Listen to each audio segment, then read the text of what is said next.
Salut Merci. monsieur.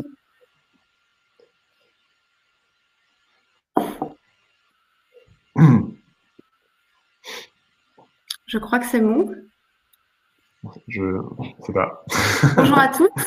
Est-ce que vous nous entendez? Est-ce que quelqu'un peut réagir sur le chat? Je pense qu'on a les premières personnes qui sont arrivées. Bonjour, on a des bonjours qui arrivent. Bonjour à tous. Marguerite, Patrick. Bonjour à tous. Donc, une fois n'est pas coutume, on se retrouve comme chaque jour pour les conférences 30 minutes pour demain. Ces conférences quotidiennes qui sont organisées par Léonard. Léonard qui est la plateforme d'innovation et de prospective du groupe Vinci. Chaque mercredi, on retrouve différentes initiatives soutenues notamment par la Fondation dans la rubrique Entreprendre utile. Et donc, je suis Anne-Flore, je travaille pour la Fondation en tant que chargée de communication. Et aujourd'hui, nous avons souhaité mettre à l'honneur une des différentes initiatives que l'on soutient dans le cadre du Covid, puisque vous le savez, la Fondation originellement est sur d'autres champs d'intervention. Et dans le cadre du Covid, on a souhaité apporter un soutien à hauteur de 10 millions d'euros à plusieurs initiatives en France et à l'international sur le secteur hospitalier d'une part, le secteur sanitaire et social et le secteur scolaire. Alors, on a essayé de gratter un petit peu pour trouver des acteurs qui agissaient dans le monde hospitalier. Et là, on a vu qu'il y avait énormément de structures institutionnelles qui pesaient des milliards. Et le groupe Vinci, à travers sa fondation, a voulu identifier des collectifs qui allaient arriver en aide directement aux soignants. Et parmi ces collectifs, quels collectifs on a identifié, on a trouvé Protège ton soignant, qu'on a le plaisir d'accueillir aujourd'hui. Protège ton soignant, c'est un collectif d'entrepreneurs, de médecins, d'artistes. Aujourd'hui, c'est à peu près 120 bénévoles et qui livrent chaque jour de manière très transparente, on l'a vu sur leurs réseaux sociaux, qui livrent du matériel dans les hôpitaux de France, qui livrent des repas également aux soignants. On est tous un petit peu épatés aussi par leur efficacité et leur structuration, leur modèle. Aujourd'hui, en quasiment moins d'un mois, ils ont levé près de 5, un peu plus, même je crois aujourd'hui près de 5 millions d'euros via une cagnotte participative. Donc la Fondation Vinci pour les cités y a contribué. Et aujourd'hui, je remercie Céline et Thomas. Donc Céline Lazorte, vous êtes fondatrice de Litchi, administratrice SNCF et groupe Iliad et également investisseuse dans différentes entreprises de la tech, si j'ai bien compris. Et Thomas, enchanté et merci de nous rejoindre depuis New York. Thomas Clausel, ancien chef de clinique.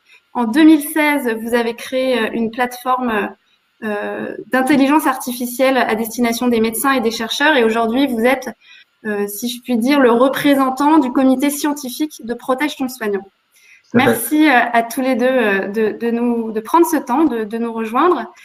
Alors, ma première question, eh bien, c'est celle de la genèse. Comment a démarré cette aventure Protège ton soignant? Comment est né ce projet? En fait, pour répondre à ça, la genèse est vraiment partie d'un cri du cœur d'un médecin de Strasbourg, Yannick Godvalès, qui est en réanimation et qui a commencé à faire partager via email et les réseaux sociaux un manque de masques criant. Donc les médecins en Alsace, qui était quand même vraiment le point névralgique de l'épidémie au début mars, donc ça c'était vraiment le 2 ou le 3 mars, a commencé à pousser un cri d'alerte. J'arrive pas à travailler, j'ai pas de masque, mon équipe non plus, et on travaille dans des conditions dangereuses. Parce que vous savez que plus les médecins en étant en contact avec des patients tous les jours et très proches, ont un risque de développer des formes beaucoup plus graves parce que leur charge virale est beaucoup plus élevée. Et donc, il a dit, il nous faut absolument des masques. Et là, moi, je me suis permis d'écrire sur les réseaux sociaux également, qui n'est pas un média que j'utilise beaucoup, hein, je fais Instagram, je suis vraiment en vente, mais en disant, voilà, appel à mes amis et appel à la French Tech, faisons quelque chose tous ensemble pour essayer de se mobiliser. En complément du gouvernement. C'est vrai que le gouvernement était déjà en train de lancer des initiatives, mais il fallait organiser une guérilla opérationnelle complémentaire du gouvernement pour essayer d'apporter un lien plus direct avec les soignants et participer avec l'expérience de chacun à un mouvement solidaire qui pourrait apporter du matériel aux soignants. Et donc, l'idée vraiment, c'était de débarrer les masques. Est-ce qu'on peut apporter directement des masques beaucoup plus rapidement, sans silo administratif, sans passer par des choses compliquées aux soignants. Et on a commencé par on a commencé à se regrouper, et Céline va te raconter comment les premières personnes qui étaient dans le groupe. Et puis, au fur et à mesure, on a tous mis nos liens d'amitié, notre expérience et nos qualités opérationnelles, parce qu'on est tous présidents, fondateurs de start-up, pour être au plus efficace et apporter à chaque hôpital ce dont il avait besoin. C'était vraiment comme ça que c'est né, via les masques et via l'Alsace. Alors, pour ceux qui nous suivent et qui n'ont pas forcément eu connaissance, qui sont pas forcément branchés sur les réseaux sociaux et qui n'ont pas eu encore la chance de découvrir l'association, peut-être Céline, en quelques mots, que fait Protège ton soignant? Qui livrez-vous? Où est-ce que vous intervenez? Qu'est-ce que concrètement vous faites sur le terrain? Alors, le rôle de Protège ton soignant aujourd'hui, c'est d'identifier des besoins urgents au sein des hôpitaux ou des établissements hospitaliers, donc des besoins en matériel de protection, en matériel médical et des besoins de confort, dont on parlera un petit peu après. Identifier ces besoins, saisir l'urgence et puis arriver à sourcer de façon extrêmement rapide le matériel et le livrer.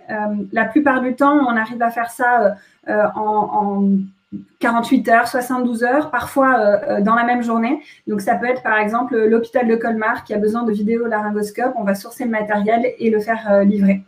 On a monté vraiment une force avec une équipe de 120 bénévoles qui est organisée en squad, donc en sorte de mini-équipe, chacun avec ses responsabilités, ceux qui sont en charge des liens avec les hôpitaux. Et donc, on a monté un formulaire et avec un peu d'intelligence et un peu de tech, donc un formulaire dans lequel les hôpitaux saisissent leurs besoins, qui est disponible en ligne sur le site de Protège ton soignant, qui nous permet, nous, d'agréger tout le besoin, de prendre le plus urgent. Et puis, on le transmet à l'équipe sourcing. Donc, on a plus de 30 personnes qui sont dédiées au sourcing de matériel médical et matériel de protection. Ils sourcent du matériel en Europe et en Chine, principalement. Du matériel, évidemment, aux normes CE. Il est validé ensuite par notre comité scientifique, dont Thomas fait effectivement partie. Et puis ensuite, on livre aux hôpitaux. Et je crois que c'est la capacité d'utiliser des outils tech, en fait, assez simples. Hein. On utilise des groupes WhatsApp, on utilise Airtable, de la force de bénévoles qui avaient pour un certain nombre déjà des savoir-faire, parce qu'on a des gens qui sont experts des relations France-Chine, qui parlent couramment chinois, des experts du matériel médical, évidemment le comité scientifique, des gens qui s'occupent plutôt du fundraising et de la partie financière comme moi, et de se mettre ensemble et de répondre aux besoins de nos soignants. Donc, ce qui fait qu'aujourd'hui, on a effectivement collecté 5,6 millions sur la cagnotte, à la fois auprès de donateurs particuliers, d'entreprises ou de fondations comme Vinci, et on vous remercie du fond du cœur. On a initié aussi une tombola avec des stars qui nous ont permis aujourd'hui de collecter 1 million d'euros, une vente aux enchères grâce à Piazza, donc une vente aux enchères d'œuvres d'art qui nous a permis de collecter 2,4 millions. Tout ça qui constitue notre grosse cagnotte de 5,6 millions, et donc d'acheter ce matériel médical et de protection pour les soignants.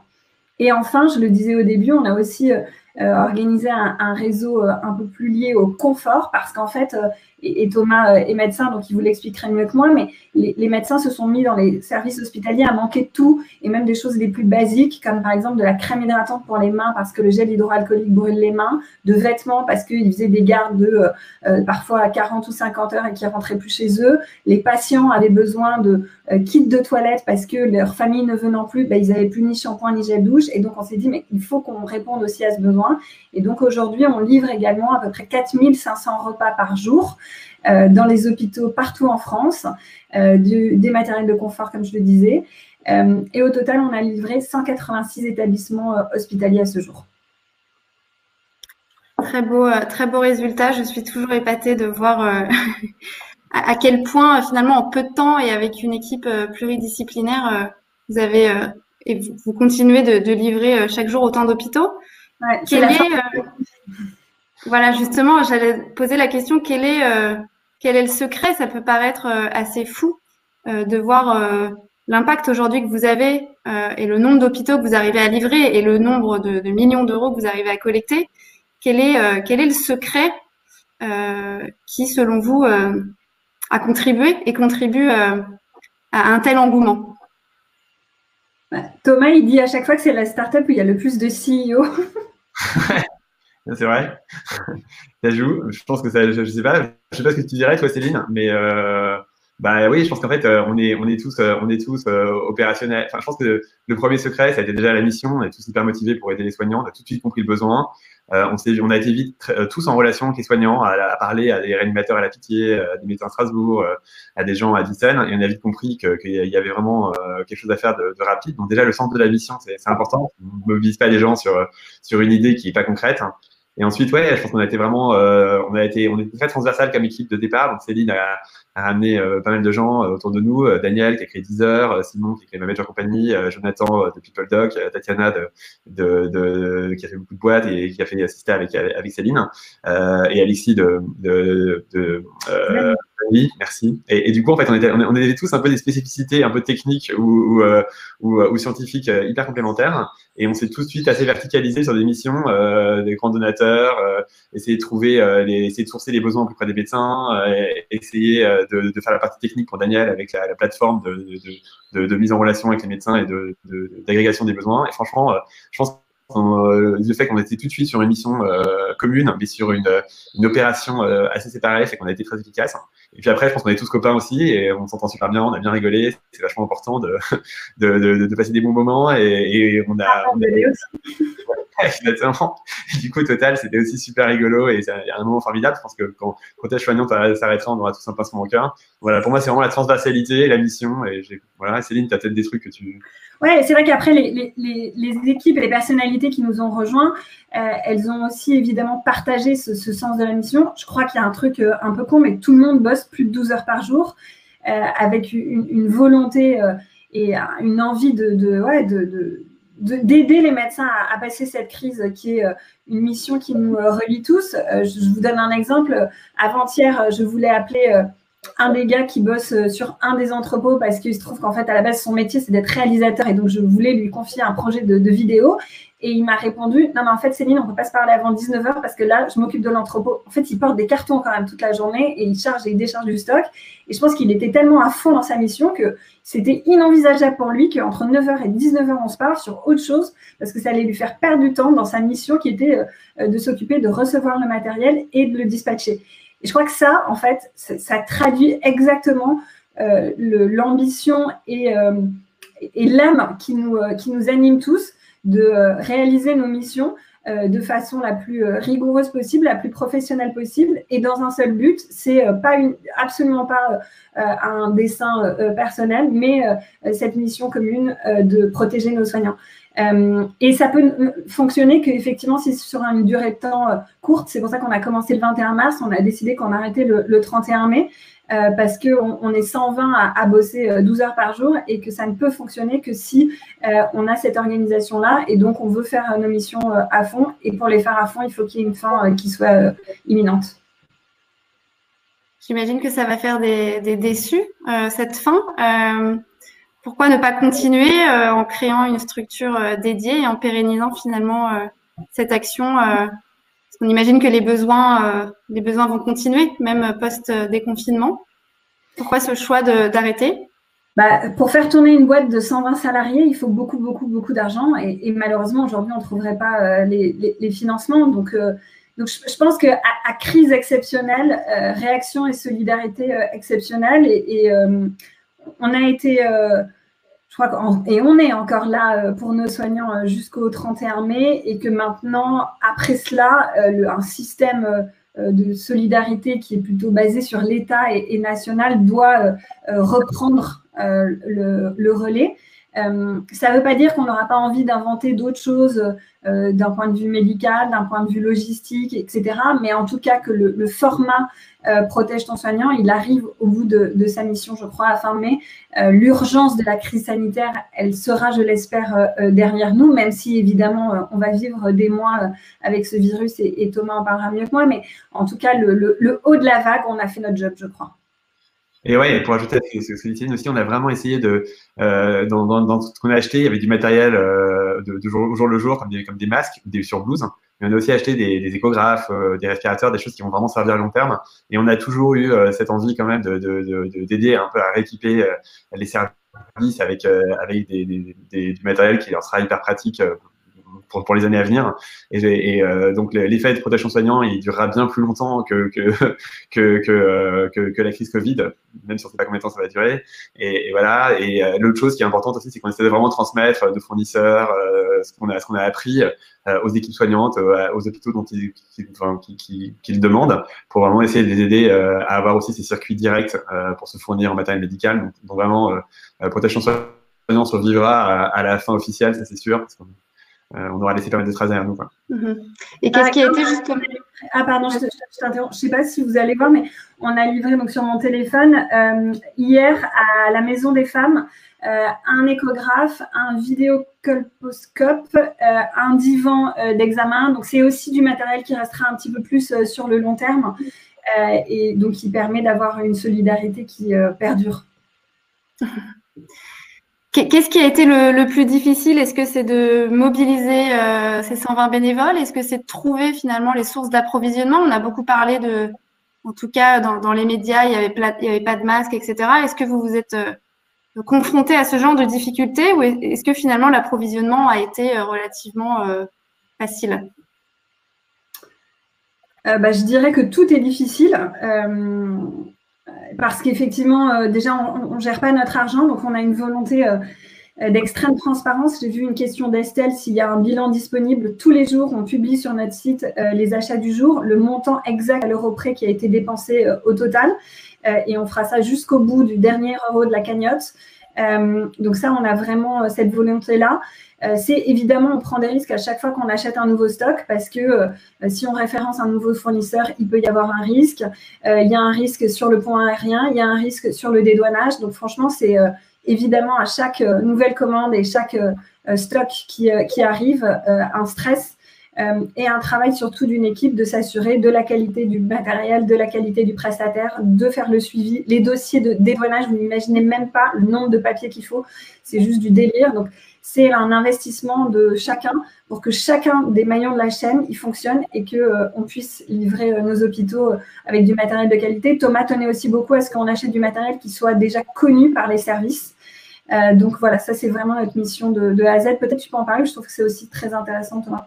Ouais, non, mais on a évidemment essayé d'acheter du matériel. Pendant la crise, tout le monde est très occupé. Personne n'a le temps de s'adapter à du matériel qu'ils ne connaissent pas. Enfin, un nouveau respirateur, ça peut prendre des semaines et des semaines à apprivoiser. Donc en fait, on a vraiment essayé d'être très proche des médecins. C'est aussi le secret, je crois, de la réussite du mouvement, c'est qu'on a été vraiment à l'écoute des médecins, à essayer de voir ce dont ils avaient besoin, mais aussi exactement quel type de modèle ils favorisaient, et on s'est mis à leur service pour essayer de les trouver.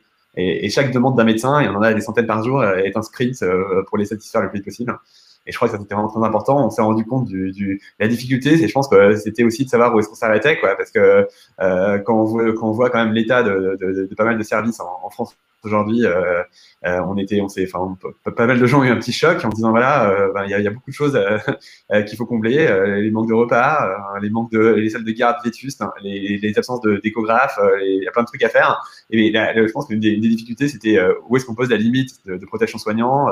Et ça, c'était un truc qui s'est fait assez organiquement. On s'est rendu compte que les besoins étaient la plupart du temps complètement justifiés. Il n'y avait vraiment jamais d'abus et qu'on essaie de satisfaire sans trop se poser de questions. Voilà, mais je pense que de poser quand même une limite sur ce qu'on allait faire. Et on est resté dans le cadre de la réanimation des urgences au départ. On s'est un peu étendu après à d'autres services.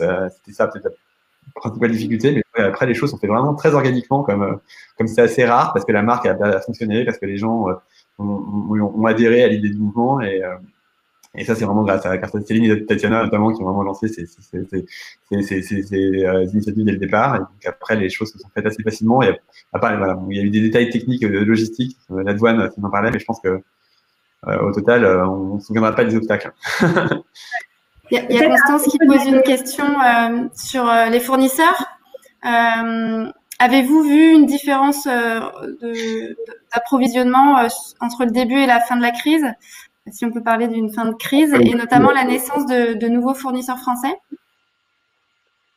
Ouais, alors sur on s'est rendu compte qu'il y avait quand même des stocks en France et des gens qui connaissaient notre domaine et dont la France n'avait pas assez profité. Finalement, il y avait des stocks disponibles en France de masques, des gens qui pouvaient en produire. Donc ça, c'était vraiment, je pense qu'il y a aussi au fur et à mesure, au milieu du mois de mars, les gens commençaient à essayer d'utiliser leur réseau interne depuis la France pour essayer d'en stocker. Il y a eu une grosse différence, c'est les prix. Il faut voir que les prix des respirateurs ont triplé, par exemple, en 15 jours, hein, entre le mi-mars et fin mars, parce que c'était vraiment l'offre et la demande en Chine. Il y avait des commandes énormes de pays comme l'Argentine, par exemple, qui commandaient 5000 respirateurs, l'Allemagne, voilà. Et comme en France, on n'a pas de champion vraiment de matériel médical. C'est aussi lié à un manque d'investissement. Hein. Franchement, en France, c'est vraiment un truc qu'on n'a pas fait depuis très longtemps, c'est investir dans des gens qui savent faire ça. Ben, du coup, on s'est retrouvé avec des prix qui ont vraiment grimpé, mais on était là au bon moment, on a réussi à sourcer assez vite les choses à des prix très raisonnables. On a toujours été conscient d'essayer d'avoir le meilleur des matériels qu'on certifie toujours. Hein. On a dans le comité scientifique avec moi Sacha Loiseau, président de Manokea, qui est une super bibliothèque qui fait du hardware médical pour le poumon, qui vérifiait chacun des certificats, certifié CE, voir si c'était pas des faux certificats, ça arrive assez souvent. Et on a été hyper rigoureux là-dessus et pour sourcer des choses. Mais voilà, la plus grosse différence, c'est resté les prix puis la disponibilité, parce que finalement, il fallait produire et les stocks se sont appauvris à partir du 20 mars. On a commencé à avoir beaucoup moins de choses disponibles. Il y a Tirement, je ne sais pas qui c'est, qui pose une question également sur pourquoi pas développer ce genre d'initiative, protège ton soignant en Afrique, par exemple, après le 31 mai, puisque d'autres continents vont être impactés plus durablement et en décalé dans le temps. Alors le problème il est le même, en fait c'est une évidence qu'il faut pouvoir le faire, mais ce ne sera pas nous pour les raisons qu'on évoquait, c'est qu'on a tous des jobs et qu'on doit reprendre notre vie normale entre guillemets pour vivre. Mais par contre, ce qu'on souhaite faire, c'est en fait on est en train de rédiger un playbook qui explique de A à Z toute la méthodologie qu'on a utilisée. Que ce soit en termes d'organisation, que ce soit en termes d'outils, pour pouvoir en fait le donner en open source sur le site de Protège ton soignant et de façon à ce que d'autres, je l'espère, squads d'entrepreneurs ou d'associations puissent récupérer en fait ce savoir-faire et l'utiliser pour leurs propres besoins.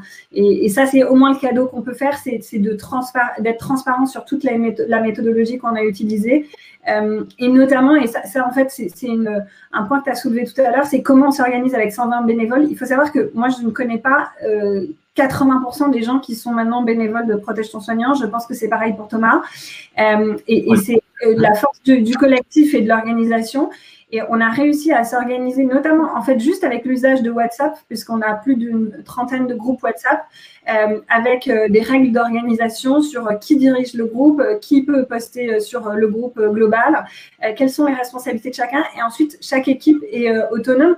Et c'est une sorte de schéma qui est complètement horizontal et qui fonctionne un peu comme une toile d'araignée où chacun a ses réseaux et fonctionnements et avec une mission qui est commune et qui est claire. Et après, le choix qu'on a fait aussi au sein du petit groupe de démarrage et qui est un peu ceux qui ont initié et qui ont donné la direction de Protège ton soignant, c'est aussi d'être ultra transparent sur 100% des actions et des décisions. Donc, que ce soit d'un point de vue financier, que ce soit d'un point de vue stratégique, que ce soit… on a été… et je pense d'ailleurs qu'une entreprise, elle devrait être dirigée comme ça. Et c'est probablement les fonctionnements qu'on a tous dans nos entreprises qui ont fait qu'on les a appliqués au modèle de Protège ton soignant, mais d'être absolument transparent de A à Z avec les équipes parce qu'en fait, c'est ce qu'on leur doit. Donc, voilà un peu comment on fonctionne et les raisons pour lesquelles nous, on ne pourra pas porter le même projet ailleurs, même si on en avait l'ambition, mais qu'on sera évidemment, en tout cas, qu'on constituera le matériel pour que d'autres puissent le reprendre et le créer plus vite. Et notamment, il y a une initiative qui est née aux États-Unis à Boston qui s'appelle Protect Your Caregiver. Je crois que c'est ça le nom. Qui reprend Protège ton soignant. Et on est ravis que ça se fasse. Mm-hmm. En France, est-ce que vous avez pu, j'imagine que vous connaissez très bien les autres acteurs, est-ce qu'il y a des initiatives qui vous ont particulièrement marqué également par leur efficacité, par la capacité à mobiliser, que ce soit sur le secteur hospitalier ou sur d'autres secteurs? Est-ce que vous avez rencontré d'autres acteurs comme vous qui se sont mis en marche très rapidement? Moi, je suis pas en France depuis un petit bout de temps et j'ai pas trop vu j'arrivais un peu fraîchement à la découverte des initiatives et du monde caritatif français. Moi, c'est un truc qui m'a précédé, vous connaissez beaucoup mieux que moi les mouvements actuels, mais moi, j'ai été assez touché par le nombre de micro-initiatives et c'est vraiment quelque chose que l'ITI permet. Par exemple, à Strasbourg, à Colmar, l'équipe soignante avait créé une cagnotte pour les aider au jour le jour. en direct avec une petite NGO, et ça se passait très bien, et ils ont récolté 10 000 euros, ça les a vachement aidés. Et cette espèce de microéconomie locale via Litchi, et qui est un outil fantastique pour ça, a été hyper puissant. Et moi, j'étais très touché par ces petites initiatives à droite à gauche de gens qui voulaient juste livrer, par exemple, des nouveaux oreillers ou des machines au service de réanimation, et qui créaient une petite, qui savaient comment les sourcer, qui créaient ces cagnottes avec 2-3 000 euros, et faisaient une différence. Et c'est franchement plutôt les micro-mouvements, moi, qui m'ont vachement touché. Enfin, je sais pas si Céline doit connaître, parce que Litchi, c'est quand même elle, mais moi, j'étais vraiment… Franchement, c'est cool. Non, mais c'est vrai qu'il y a pas que sur Litchi, hein, mais notamment sur Litchi, il y a eu plus de 4 500 cagnottes, je crois, créées pour le Covid. Donc, c'est un événement de solidarité qui est inimaginable. Et je crois que c'est aussi ça, la force de notre pays. Et c'est cette capacité à savoir, dans des moments de crise et de moments de difficulté, les passer ensemble et par la générosité. Quant à Protège ton soignant, moi, je trouve que là où on a été… ce qui fait notre force, c'est aussi notre diversité. Et par exemple, c'est des détails tout bêtes, mais pour moi qui font un sens énorme, c'est que pour Pessard, on a distribué des galettes dont j'ai oublié le nom, mais qu'on mange habituellement à Pessard. Pour Pâques, on a distribué des œufs de Pâques. Puisque c'est le Ramadan, on a été mis en contact avec un réseau de cuisiniers et cuisinières pour pouvoir faire des tour box pour les distribuer aussi. Et je crois qu'en fait, notre initiative, elle est finalement juste le reflet de ce qu'est la société française en général, c'est-à-dire de la diversité, des jeunes, des moins jeunes, des gens qui bossent dans la tech, des gens qui sont au stock, des gens qui sont dans le milieu médical, et d'arriver à ensemble avoir un vœu qui est commun, qui est celui d'aider nos soignants. Mais finalement, je vois la question d'Ophélia sur est-ce que l'initiative de Protège ton soignant, elle aura un impact sur nos entreprises. En fait, moi j'ai la conviction que on a réinventé un modèle associatif parce qu'on vient de modèles d'entreprise qui sont différents. Et que globalement, c'est vrai que de ceux qui ont initié Protège ton soignant, on est plutôt des entrepreneurs de la tech et qu'on a appliqué les méthodes de la tech à un modèle qui est aujourd'hui purement associatif et qui n'est pas celui habituel des associations. Par exemple, notamment la transparence d'un point de vue des dépenses. Je crois que c'est quelque chose qui est extrêmement apprécié de la part des donateurs et de la communauté qui nous suit, pour pouvoir savoir au jour le jour quels sont les achats qu'on fait, quelles sont les livraisons au sandwich près dans chaque hôpital. Et cette traçabilité-là, en fait, c'est quelque chose dont on a l'habitude, nous, dans nos boîtes et qui n'est pas habituel dans le milieu associatif et qu'on a pu rendre possible grâce aux outils de la tech qu'on a utilisés. Parce qu'en fait, il faut vous rendre compte qu'une grande partie de nos actions aujourd'hui, elles sont complètement automatisées grâce au logiciel qui a été monté entre la collecte des besoins des hôpitaux et la logistique qui est faite jusqu'au bon de livraison qui est mis de façon automatique.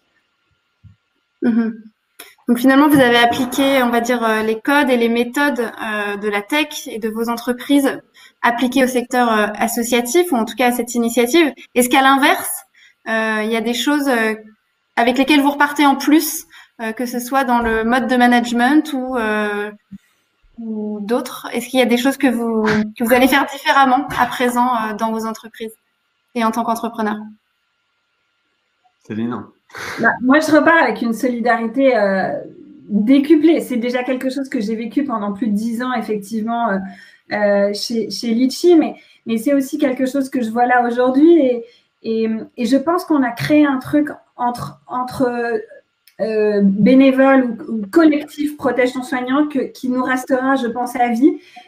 Et j'espère que la solidarité, elle sera aussi entre nous et entre ce réseau qui a été créé, parce qu'il y a des gens d'univers complètement divers et variés qui ont réussi dans une harmonie totale à réaliser cette mission. Et donc, j'espère qu'on arrivera à garder ce noyau des alumni de Protège ton soignant, avec aussi, évidemment, les donateurs qui nous ont beaucoup aidés. Enfin, en fait, c'est comme si tout d'un coup était facile. C'est-à-dire que on a collecté de l'argent hyper facilement. Les dossiers ont été très simples à remplir. On a eu des réponses, et notamment Vinci a été extraordinaire en quelques jours. Et en fait, j'ai lu aussi un article qui disait que au niveau de la PHP, même les fonctionnements avaient été comme ça. Et ça devrait être le fonctionnement en temps normal, d'un point de vue médical, d'un point de vue de la recherche, etc. Et je crois que c'est ça qu'on doit tous finalement aussi arriver à retenir, c'est comment on peut rendre plus efficients nos systèmes administratifs de prise de décision et de donner la possibilité aussi à chacun de porter un peu plus de responsabilité et de décision de façon à ce qu'on innove plus vite ensemble.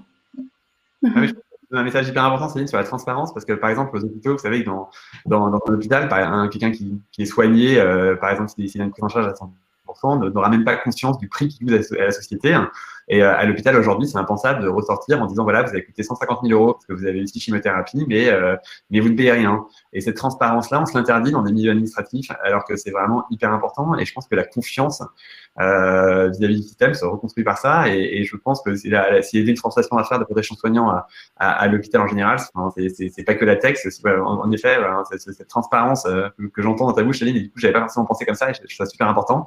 Et ça me paraît très important. Et moi, j'adorerais, par exemple, qu'en effet, les gens, je trouve ça impensable que des gens soignés dans des hôpitaux qui bénéficient d'énormément de choses n'aient pas la même conscience du prix qui coûte à la société. Donc ça, c'est vraiment voilà, cette transparence de flux et de prix est super importante à mettre en place aussi.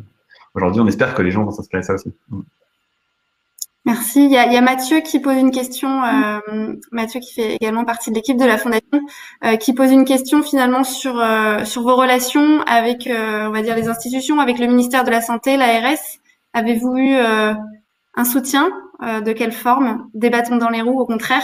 Comment cette initiative entrepreneuriale a été perçue? Ça, c'est plus pour Céline, parce qu'elle est plus proche des milieux politiques que moi, franchement. Moi, je peux répondre pour l'ARS, et Céline, tu peux répondre pour les ministères, on n'est pas milieu.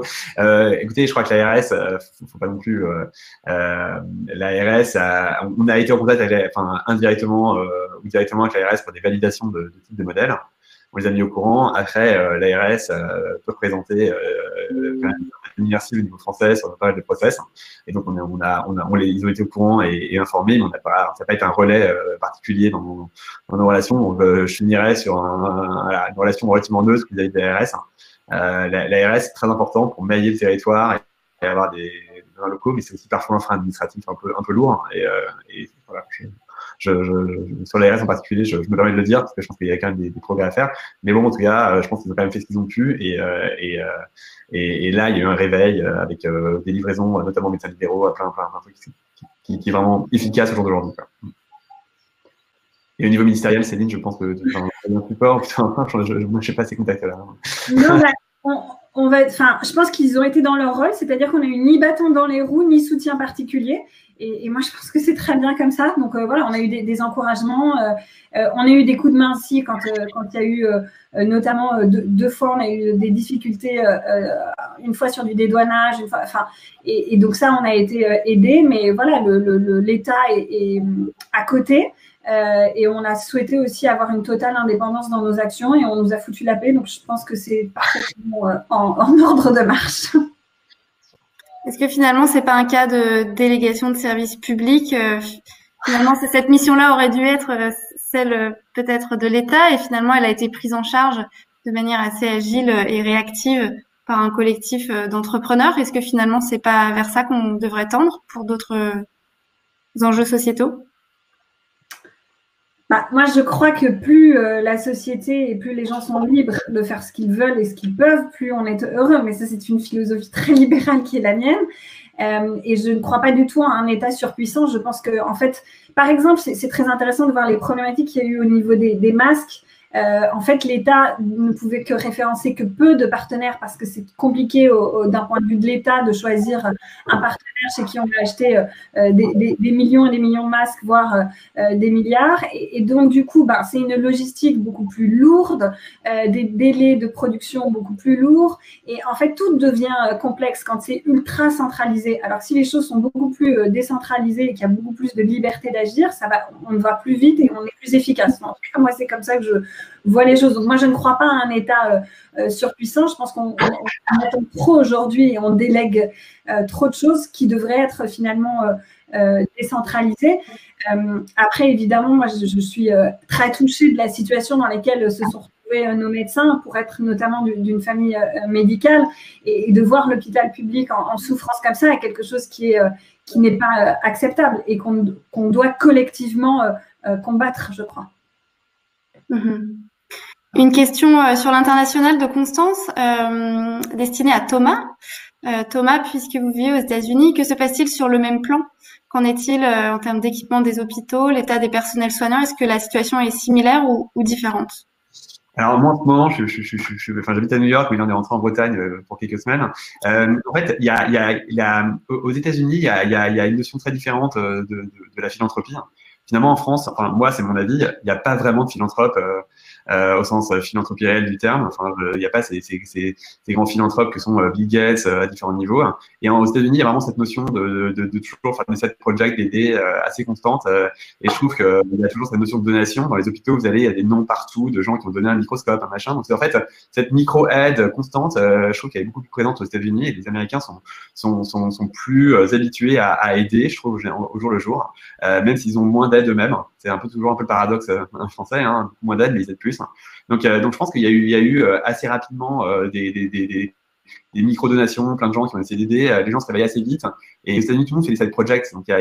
Voilà. Après, clairement, aux États-Unis, il y a aussi beaucoup plus de gens démunis, il y a beaucoup moins d'aide de l'État, donc il y a plus d'aide des gens au quotidien, mais il y a moins d'aide aussi pour ceux qui en ont plus besoin. Je pense que j'ai pas vraiment vu de mouvements similaires, mais plus des mouvements individuels. Hein. C'est-à-dire que beaucoup de gens se sont dit tiens, je vais donner de l'argent directement et paf, un virement à 10 000 euros au Mont Sinaï, envoyer des masques, aller faire des courses. Ça, les gens sont beaucoup plus réactifs individuellement. Puis aussi comme les gens, comme la santé n'est pas gratuite aux États-Unis, la valeur de la vie est beaucoup plus importante et les gens se rendent compte de ça un petit peu plus facilement. Donc, j'ai pas vu forcément cette solidarité entre les entrepreneurs, mais il y a eu ce mouvement individuel assez rapide. Voilà. Après, de voir des gens qui peuvent pas être soignés aux États-Unis parce qu'ils n'ont pas de sécurité sociale, c'est absolument triste et scandaleux. Et on se rend pas compte. Enfin, je pense que les gens se rendent pas compte de la chose qu'on a ici en France. C'est facile à dire, mais en habitant aux États-Unis, je trouve que la valeur de la santé est encore plus importante et ça reste, c'est vraiment sacré, quoi. Mm-hmm. Merci Thomas. Il y a une question à nouveau sur les masques, la fameuse question de Mathieu. Comment un groupe de bénévoles, même très bon, très agile, avec un très bon réseau, arrive à trouver des filières d'importation de masques alors qu'effectivement, on l'entendait au début de la crise, la plupart des spécialistes du secteur eux-mêmes n'arrivaient pas à se fournir? Ce qu'on a fait, c'est qu'on a le problème qui a été le problème de la France au départ, c'était vraiment des commandes de masse qui nécessitaient de la production. Nous, on a été beaucoup plus agile en prenant un peu des stocks. Et donc en fait, ce qu'on a fait, c'est qu'on a pris plein de stocks, toujours en ayant un contrôle des certifications, vraiment en étant sûr qu'il y ait une certification CE, en contrôlant les certificats. Mais en fait, on a juste accumulé 100 000 masques par là, 300 000 masques par-ci, en profitant des frais par avion et de la place qui restait dans les avions, des choses comme ça. Donc en fait, on était juste plus pragmatique et en passant des commandes au coup par coup à différents providers contrôlés, donc on a réussi au total avoir des sommes de masques à distribuer vraiment importantes pour des bons réseaux. Voilà. Donc on a vraiment diversifié notre approche sur les masques, hein, tout en gardant la même contrôle qualité. C'est ça qui a marché pour moi. Oui, ce qui a demandé beaucoup de travail parce qu'on a aussi effectivement identifié un nombre de partenaires beaucoup plus important. Donc, en fait, c'était ce qu'on disait tout à l'heure entre l'État qui va référencer 4 partenaires et acheter 1 milliard de masques, là où nous, on a acheté peut-être 1 million de masques, mais on l'a acheté auprès de 30 partenaires différents. Donc, ça nous a demandé beaucoup plus de travail d'identification, de logistique, de dédouanement, mais ça nous a permis d'aller beaucoup plus vite aussi. Mmh. Ok, merci beaucoup. Est-ce qu'il y a des messages que vous souhaiteriez passer sur lesquels on ne vous a pas forcément questionné? Ou est-ce que l'audience a une dernière question? Je me rejoins à Céline pour vous remercier pour le soutien de Vinci au mouvement. Voilà, c'est pas si facile et c'est vraiment important. Et voilà, je tenais juste à Céline qui vous a remercié au départ à vous remercier personnellement aussi. Voilà. Merci à vous. Jean-Yves le disait, donc Jean-Yves Cogent qui est le délégué général de la Fondation Vinci. Vous avez aussi contribué, en tout cas à l'échelle de la Fondation, à remplir notre mission, puisqu'on avait à cœur de soutenir les acteurs du monde hospitalier et vous avez aussi effectivement fait partie de ces acteurs. Donc merci à vous, merci de votre présence. L'aventure Protège son soignant va bientôt s'arrêter, donc le 31 mai. Donc j'invite tous ceux et toutes celles qui nous écoutent, qui veulent encore participer, à participer sur la cagnotte en ligne. Voilà, et à continuer nos actions de terrain, chacun dans nos régions. Pour ceux qui le veulent, on peut se retrouver dans l'espace chat, pour ceux qui veulent continuer les discussions. Merci beaucoup à tous. Merci à nos Et auditeurs de nous avoir écoutés. sur les réseaux sociaux. Comment, Céline? Je disais, n'hésitez pas à nous suivre et à relayer nos initiatives sur les réseaux sociaux. C'est très important. Donc, c'est Protège ton soignant, tout attaché, sauf sur Twitter où c'est Protège ton S. Voilà. Le message est passé. Merci beaucoup à tous les deux. À bientôt. Merci. Bonne journée à tous. bientôt. Au revoir.